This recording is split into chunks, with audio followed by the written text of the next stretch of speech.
हनुमान उसे कोई राम भक्त साधु समझकर वहां ठहरते हैं। काल नेमी हनुमान जी को अपना परिचय त्रिकालदर्शी साधु के रूप में देता है और कहता है कि उसे पता है कि सुषेण वैद्य के कहने पर लक्ष्मण जी के लिए संजीवनी बूटी लेने हिमालय जा रहे हैं। मायावी असुर काल ने भी हनुमान को विलंबित करना चाहता है, इसलिए वह कहता है कि ये प्रभु की इच्छा है कि हनुमान जी यहाँ कुछ देर रुके व विश्राम करे। वह ये भी कहता है कि हनुमान जी स्नान ध्यान करके आए व अपने तपोबल से उन्हें कुछ ही पल में हिमालय की कंदराओं में पहुंचा देंगे।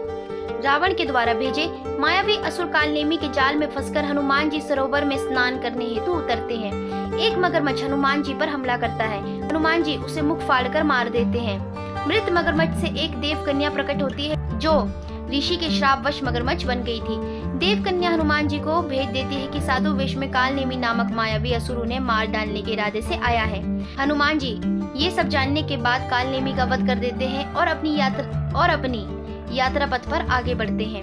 हनुमान जी हिमालय के एक भाग द्रोणगिरी पर जगमग प्रकाश देखकर वहां उतरते हैं। ये प्रकाश दिव्य औषधियों का था, किंतु किसी आगंतुक को आता पाकर औषधियां लुप्त हो जाती है।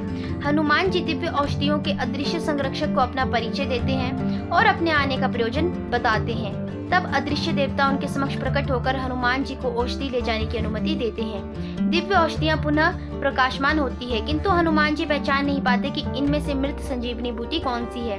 तब हनुमान जी एक पल भी व्यर्थ गवाए बिना पूरा द्रोणगिरी पर्वत को उठा ले जाने का निर्णय लेते हैं।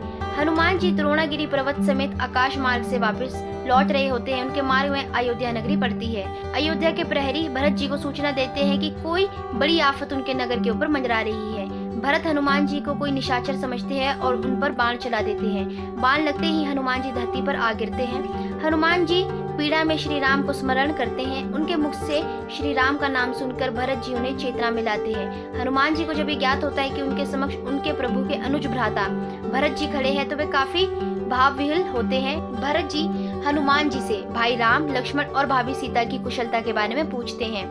हनुमान जी बिलखते हुए उन्हें पूरी बात बताते हैं।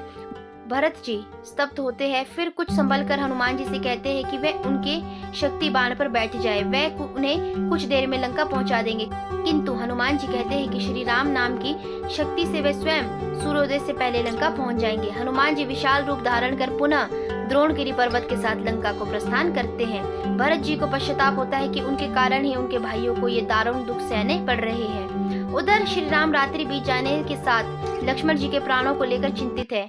वे बारंबार लक्ष्मण जी से आंखें खोलने को कहते हैं, मुख से कुछ बोलने को कहते हैं। श्री राम बार बार पूछते हैं कि हनुमान जी अभी तक पहुंचे क्यों नहीं। प्रतीक्षा की घड़ियां खत्म होती हैं।